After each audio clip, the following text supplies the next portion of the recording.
Hey, what's going on? Appreciate you for tuning in. So, this video, which I feel is going to be kind of a weekly series, especially during the NFL season, and who knows, I might do it during the NBA season. We'll kind of play it by ear, but obviously, by the end of the video, I would love to hear from you whether or not you like these or you'd rather me do it a different way. Let me know in the comments. But I feel like each Tuesday or Wednesday, we'll say midweek, I'm gonna do a video where I will give you my power rankings basically. So obviously I'm not gonna go like 1 through 32. No, that'd be too much. So I figure I'll do my top five teams and then my bottom five. So the first one, this one's gonna be based off of the first 3 weeks. Each week after this will be strictly week to week. So the teams that you see in the top five in this video may not necessarily see them next week. Same with the bottom five.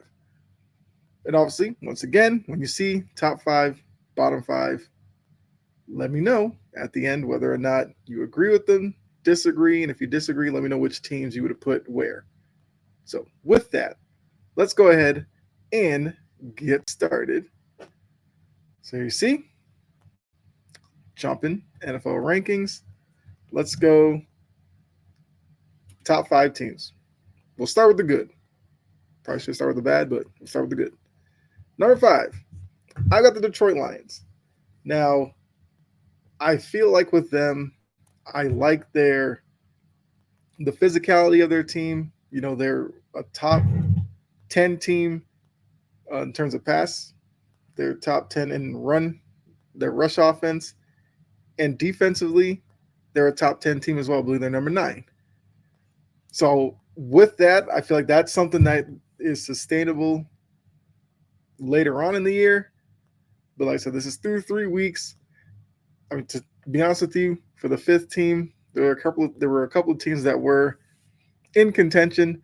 I ultimately decided on the Lions because, like I said, I just like the direction that the team's going in. They have talent basically every level.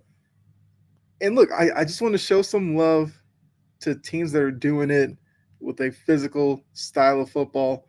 2024, not necessarily widespread. So I think the Lions are the number 5 team. Next, I got the Steelers at 4. Maybe the most surprising undefeated team in the league. The Steelers, look, when you face them, you know what you're getting. You're going to get a tough defense that's number 1 in the league, thanks to TJ Watt. Mainly, well, not mainly, but we'll give a lot of it to TJ Watt. He, on the defensive end, is beating tackles all around the league and making it tough on opposing offenses to do much against them. Offensively, they're not anything too remarkable, but they're coming off of a win against the Chargers that I felt like really showed potential in Pittsburgh. Justin Fields aired the ball out a little bit more. More importantly, kind of what he's done so far this year, he's taken care of the ball. Well, he in the offense, because, not a lot of turnovers. And I think with the quality that they have on defense, that's going to be the key for Pittsburgh going forward as to whether or not they are sustainable and could potentially be a playoff team this year. The offense does its job, and obviously barring injuries, but that's for every team. But Pittsburgh right now, I feel like there's no way you can deny them a top 10 spot. Next, 3, I got the Vikings. Now, when you look at the Vikings, offseason, J.J. McCarthy goes down. They announce, obviously, Sam Darnold's going to be the starter. Sam Darnold, with his past with the Jets and Carolina, not really sure what to expect from them. All Sam Darnold has done with this Vikings group, produced the number 3 offense in the league. And I believe that's off of points per game. But even so, like their air attack is probably just as potent as it was with Kirk Cousins. Sam Darnold looks like he's found a place that works for him. He's found a coaching staff that's put him in a system to use his skills. Obviously, he has Justin Jefferson, Jordan Addison, guys like that. So it's not that difficult, but he's playing really well. And more importantly, the Vikings defensively are number 2 in the league. Brian Flores. Like, there you go. That is strictly him. I don't know, second season in Minnesota, the improvement's been there defensively, and now they're a top 5, top 3 defense if they keep this up, and if obviously Sam Darnold can, even if he slips a little bit, but not too much, the Vikings could be a team that you definitely have to look out for going forward. You know, they're coming off of a win where they dismantled the Houston Texans, who were a team that was seen as a pretty good AFC team. Minnesota went there. Well, Minnesota went up against them, got the job done, did their business in a dominant fashion. I got to put the Vikings up at number 3. Number 2, I got the Bills. The Bills, dismantled the Jags Monday night. Josh Allen looks really good. He looks like almost like Sam Darnold, MVP caliber player early in the season. Like I said, it's only week 3, but if you're looking at it at this point, he's in the conversation. He's right up there. And they have the number 1 offense, which I think speaks to Josh Allen. And when you watch Josh Allen play, you're not seeing the unnecessary interceptions. He's been checking the ball down when necessary. He's using his legs. They're using the run game and the running backs a little bit more. So they're kind of a complete offense. Defensively, they're number 7. So they're not top 5, but they're top 10. And I think with the offense and how it's going, that's more than enough to not only win the AFC East, be a playoff team and be viable. So we'll see if this continues, but right now, can't deny the Bills as the second best team. So you're probably wondering who I have as the best team in football. I got the Chiefs. 1, well, probably the only reason why. Well, not the only reason why, but they're the current champs. They're undefeated. Until you knock them off the throne, you got to put them there. But concerning maybe, I don't think Mahomes has been great so far. Now, obviously, if he turns his level up, then the Chiefs become even better. But even with a non-typical Mahomes, they're still 3-0. They beat the Falcons. I feel like it's a quality win. They beat the Ravens. Quality win. They beat the Bengals. So, like I said, current champ gives them a boost for sure. The Pacheco injury, I thought was going to be a big deal. They've kind of just made it work. They have Xavier Worthy, who looks like the, biggest utility weapon in the league. They can give him the ball in the backfield. They can throw a quick screen to him. They can get him in a cross route. They get the ball in his hands with open space. He's going to make plays. And Rashee Rice has played really well also. And I just had to you just got to show the Chiefs, current champs, some love. So with the top 5, you kind of have to go the other way. Bottom 5. As you can see, the studio looks run down, right? So that's how you know it's the bottom 5 teams.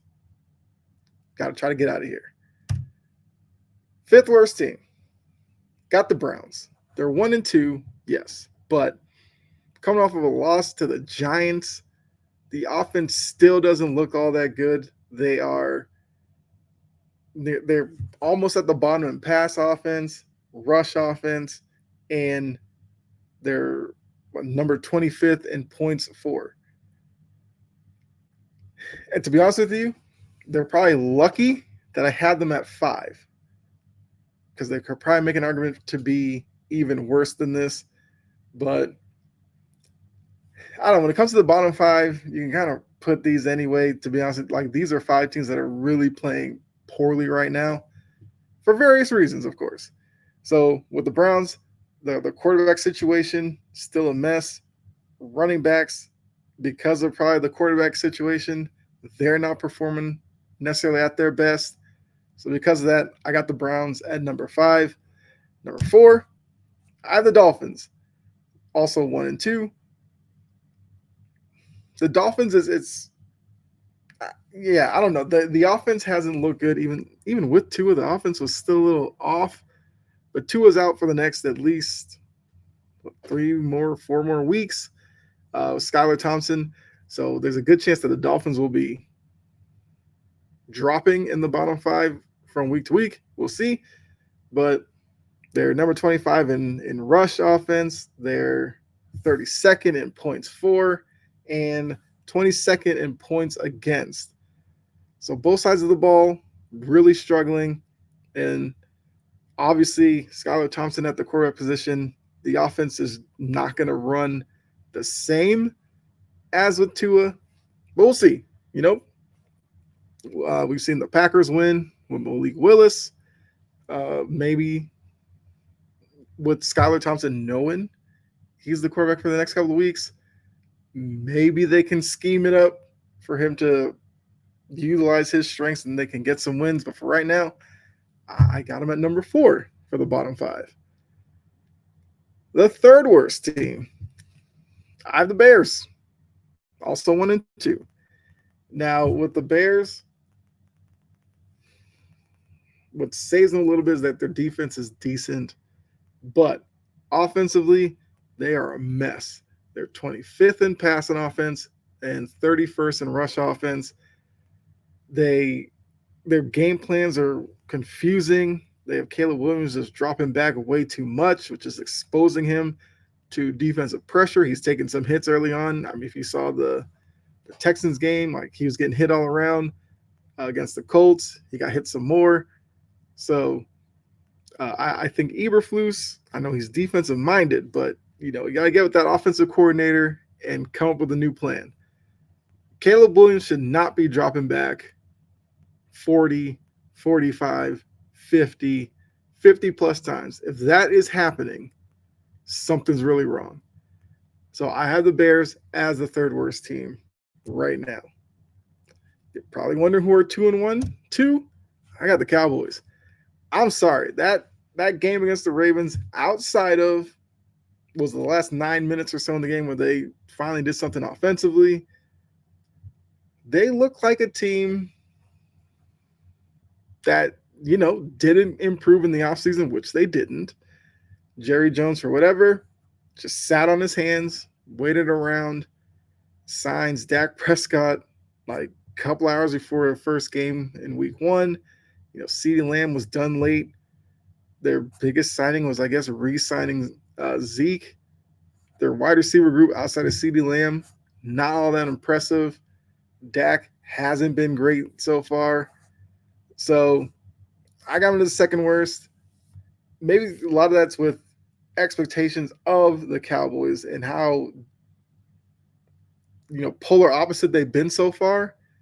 It's probably why I have them at 2. Some of you might think that's a little bit too harsh on the Cowboys, but I don't know. That Ravens game and the Saints game the week before, yeah, I don't like the direction the team's going in. Defensively, they look slow. They look soft. Offensively, like I said, they look disorganized. They don't look like they have an identity. So I got the Cowboys as the second worst team. So who is the worst team in football? Here's the hint. You saw them on Monday night. It's the Jags. Look, the Jags look like they have quit already. That's probably a bigger indictment on Doug Peterson. Maybe he needs to go get a new voice in there and maybe they can turn it around. And there was so much promise with Doug Peterson. Everybody thought he's going to get the most out of Trevor Lawrence after the Urban Meyer, debacle. It is getting worse by the week in Jacksonville. Monday night, it hit rock bottom, at least so far. It probably could get worse. But the Jags, 30th in offense, they're 28th in defense, and 27th in pass offense. You got Trevor Lawrence, who coming out of Clemson was supposed to be a can't miss prospect. And their offense is as poor as it is. The run game, passing offense, the between the line, between Lawrence, between the wide receivers and all this stinks. He's, sailing passes. That's how DeMar Hamlin got his first interception Monday night. Had a wide open Brian Thomas going across the middle. Trevor Lawrence sailed it over his head right into DeMar Hamlin's chest. Lawrence is taking hits back there. He's been wide on some throws. He just doesn't look right now. So, like I said, it's probably an indictment on the whole situation. It's even so bad, they brought in Mac Jones on the Monday night game. First snap, he fumbles it. He's taking a sack, and it's a strip sack. They recovered it, but oh wait, no, they didn't. They lost that fumble. So yeah, they are just a mess right now. They don't look like a confident bunch. They look like they're just searching for answers and don't know where to turn. So because of that, I have them as the worst team in the NFL through 3 weeks. So there you go. Gave you the 5 best. Gave you the 5 at the bottom. You let me know what you think. Do you agree? Am I crazy? Is there a team I left off of one of the lists that you think were so obvious? Let me know down in the comment section. I definitely appreciate it. Want to hear from you. That's all I got for you. So obviously, let me know as well if you like to see this as a normal kind of segment on the channel here. Like I said, let me know what you think about the 2 lists. And it's, as Stephen A would say, it's fluid. It's going to be weekly, week to week. Teams could shift. So whoever was number 5 in the top 5, their spot isn't set, especially coming next week. And then the worst teams, some can play their way out of it or play themselves deeper onto that list. But I appreciate you once again for tuning in. If you're new to the channel, what's up? How you doing? Give a like, follow, subscribe, all that good stuff. Just let me know. But more importantly, after you do all that, drop a comment. You can tell me what you think about it, about the channel, about this episode, what you'd like to see me talk about. You can definitely put it down there. Yeah. So be safe. God bless. And I'll see you all in the next video.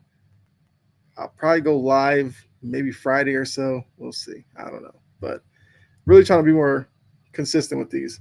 But yeah, I'll see you in the next video. I'm out of here. Enjoy the rest of your day. All right. Bye.